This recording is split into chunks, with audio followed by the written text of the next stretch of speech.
Yo, salut tout le monde, c'est Final Fantasy 4 à l'appareil, j'espère que vous allez bien. Aujourd'hui, on se retrouve pour Hidden Zero, le chapitre 4, et c'est franchement un chapitre qui m'a mis un peu en PLS cosmique. Il s'agit donc, théoriquement, et c'est même sûr, de la fin du tome 1, et ce tome 1 finit sur un truc complètement what the fuck. Donc, comme je dis dans le titre, c'est un truc, en fait, un chapitre qui va mélanger what the fuck avec beaucoup de hype.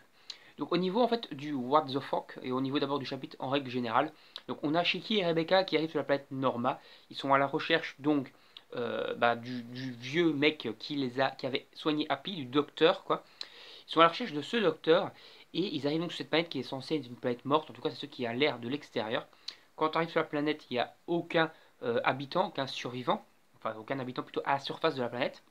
Et cette planète a un climat très particulier, c'est-à-dire qu'en fait d'énormes cristaux tombent du ciel à intervalles réguliers. C'est en fait la pluie, on va dire, de cette planète. C'est-à-dire qu'on voit des espèces d'énormes piliers de cristaux comme ça, pouf, qui se plantent dans le sol. Et c'est ça, entre guillemets, le climat. Et donc c'est invivable, entre guillemets, en surface. C'est là donc que Happy, Rebecca et Shiki vont prendre donc une espèce d'ascenseur gravitationnel, une espèce de croix ascenseur avec un énorme tube qui les amène en fait au, à l'intérieur de la planète. Et en fait, il y a en fait une première couche, une couche de nuages avec donc qui lance les cristaux sur la Terre. Il y a une espèce de couche de terre. Et après, donc sous cette couche de terre, il y a encore une autre couche de terre où cette fois il y a des habitants et des villes. Donc en prenant cet ascenseur, d'abord aussi, j'ai oublié de préciser, mais au début du chapitre, donc ils veulent encore avec le délire, donc Big Shoop, le délire YouTube, Shiki demande s'il peut faire atterrir lui-même le vaisseau, que ça fera des bonnes vidéos, et alors que lui n'y connaît rien. Et donc ils font une vidéo entre guillemets putaclic, ça fait encore un petit délire avec la YouTube, où un pilote novice pilote notre vaisseau, voilà. Et donc Shiki en fait se crache littéralement avec le vaisseau et en utilisant ce pouvoir Desert Gear, en fait, il sort le vaisseau comme si c'était vraiment un musclore. Il lève le vaisseau au-dessus de sa tête, pouf, il le redépose tranquillos, et le vaisseau au final n'a rien alors qu'il s'était littéralement enfoncé dans le sol lorsqu'ils avaient atterri. Donc ils vont au final sous la ville, et Rebecca fait un petit speech en expliquant ce qu'est l'éther et ce qu'est en fait la magie. En fait, l'éther, il y a donc un éther de terre par exemple, c'est comme ça que se forme l'espèce de puits terrestre avec des espèces de cristaux. C'est comme un éther de terre. Il y aura certainement de l'éther de vent, éther de feu et tout ça. Et en fait, l'éther, c'est en fait une source de magie. Et seuls les Aethergear, donc comme Shiki, peuvent manipuler cette magie pour l'utiliser pour eux-mêmes.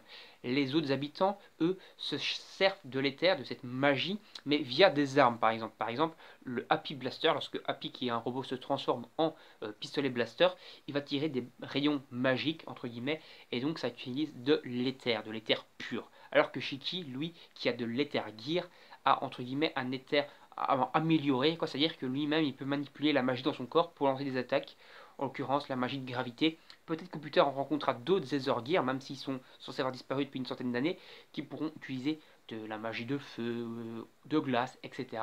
Un peu comme le même délire de Fairy Tail. Après donc, on arrive donc dans le laboratoire du professeur, du docteur, et là Shiki va trouver une espèce de petite paire de lunettes, un petit clin d'œil, une petite paire de lunettes en fait, qui ont une vision à rayon X, c'est-à-dire en fait il peut voir Rebecca à poil avec ça, il peut voir les capteurs à l'intérieur de Happy, donc voir vraiment que c'est un robot, etc. Donc c'est deux rayons X classiques. C'est là qu'ils sont, en fait, lorsqu'ils sont dans le labo, alors qu'il y a le professeur n'est pas là, il n'est pas censé être là, quelqu'un sort et le braque avec un flingue, quelqu'un de très jeune, alors que le professeur a au moins 80 balais, et c'est quelqu'un de très jeune, un blond comme ça, avec une espèce de veste en cuir et tout, ce genre un petit peu racaille, alors qu'en fait, il leur annonce qu'il est lui-même le professeur, le docteur. Mais Rebecca ne le connaît pas, ne le reconnaît pas, puisqu'il est censé être très vieux. Shiki, bien sûr, ne l'a jamais vu, et Happy non plus ne le reconnaît pas. Donc il leur annonce qu'il est le docteur, et il le regarde genre avec une tête, what the fuck, je vous ai jamais vu, je vous connais pas, et alors que normalement il est censé être lui, c'est censé être le docteur quoi, qui a sauvé Happy il y a de nombreuses années. Donc déjà là un petit peu de what the fuck, et puis la fin du chapitre, pas du manga mais du chapitre, là c'est le what the fuck total.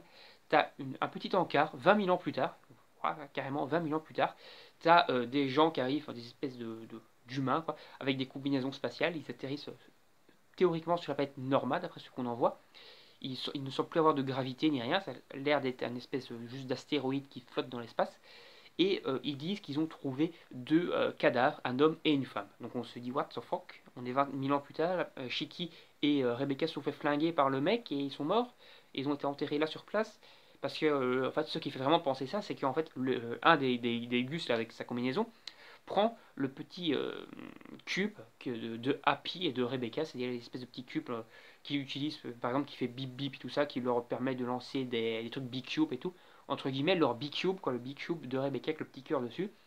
Ils le prennent en main et son collègue, parce qu'ils sont deux, lui dit qu'est-ce que c'est, tu sais ce que c'est? Il dit non, je sais pas du tout, c'est bizarre et tout. Donc c'est à se demander quoi, est-ce que Shiki et Rebecca seraient des personnages entre guillemets qui ont été que dans le premier tome, qu'ils auraient été déjà crevés et qu'on va enchaîner avec des nouveaux personnages, parce que d'après ce que les Gus avec leur armure et leur combinaison disent, ils disent que Mother veille sur eux, etc. en parlant des cadavres.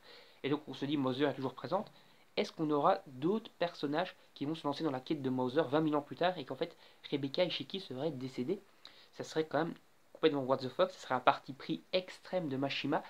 Est-ce que, en fait, les espèces de petites critiques comme quoi son style était trop proche de Fairy Tail, est-ce qu'il s'en est juste servi en fait du style de Fairy Tail pour faire un premier tome introductif de l'univers et qu'au final on va partir avec d'autres persos qui ne ressembleront pas du tout à des personnages de Fairy Tail? C'est à voir. Mais franchement, j'espère pas parce que franchement, Shiki et Rebecca, même Happy, en un tome, je me suis quand même pas mal attaché à eux. Si c'est déjà pour qu'ils soient morts, qu'on t'ait introduit Riveria, la meuf qui reçoit pas Wendy en adulte, mais qu'au final, c'est 20 000 ans plus tard, donc elle est morte, qu'on l'a introduit, on la verra pas.